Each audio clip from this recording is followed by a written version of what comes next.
Hello and welcome back to the ATVG channel. In today's video we're going to be installing these Tusk UTV seat heaters in both of the front seats of my Wolverine X4. But I'm going to do it in a fashion where it is kind of a general install where you could follow along with any side-by-side.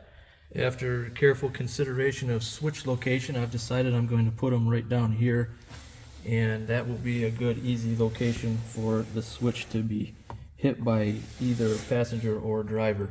So something to definitely think about is wire routing and how easy it is going to be to get things connected to your battery. So we're going to start by removing the seats and getting the pads installed in both the bottom and back of both the passenger and driver seats. Alright, I now have the seats off and it's time to go around and take the upholstery off from half of the seat. So these are the bottom seats here, and then these are the backs. And with the backs on this particular one, it has this part you have to spread open in order to get to the staple, and then this trim will come off, and then you can remove what's underneath there the same way that you do on the bottom, removing all these staples. And key here is you don't have to take everything off, just simply take off enough such as the bottom for the backs and the back of the bottoms, so that you can get the pad slid up underneath there and put it back. Man. Just kind of saves a little bit of time, makes it a little bit easier.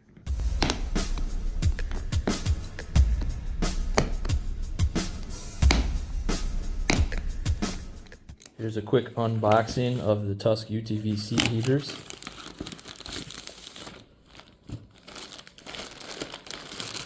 Comes with both sets, both pads, and some tape to help tape it down, and all of the electrical, including the switch and a relay. Oh yeah. And both of these pads are what we're going to install in the bottom and the back. These are nice because they come with this self-adhesive tape already applied, so you can peel that off from both edges and put it down, and it helps it hold it in place for you before you put the upholstery back on. Very nice. Plus it comes with this additional tape if you need it. Because I left the front staples on all the way around, it held everything in place very nicely, so I was able to pull the rest of the upholstery up and around with very little difficulty. And now it's just a matter of getting the new staples put into place and having this out so that it's ready to plug in underneath the center console. So now I'm just going to follow that same process for the other three seat components. Challenge accepted. For the backs, I decided to put that extra silver tape across the top just to help hold it in place better. Other than that, it's nicely adhered and we can put the upholstery back in place. The seat bottoms and seat backs now have the heated pads in them, so that's all set. Wow. And now I've come to a point that I want to point out.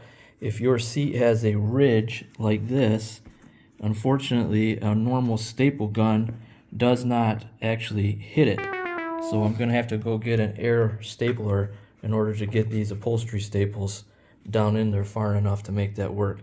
So I just wanted to point that out to anybody that might be taking on this project themselves, to be prepared and look out for that so you don't come up to a surprise. The pads are in under the upholstery, everything is fastened back down, and the wiring is set up so that it faces towards the center of the console. So it's time now to go install them back into the side-by-side. The next step was to remove the center console parts that are covering the engine so that I could get in there and have the wiring routed from behind the seats in and over and down through the center of the compartment up into the front of the dashboard area. So you got to take that apart if your side-by-side has a setup similar. And I got the front taken apart, dashboard loose, so that way I can get around and work the wiring in, and I'll be showing that here in just a moment. At this point we have the holes drilled for the switches and the wires are roughed into place. Showing that they're definitely going to have enough length to them to reach to the back of the seat area that I need on both sides. That's dark on that side at the moment. And we have the wires pulled through the dashboard and brought up through one side for the driver's side and the other one here for the passenger side.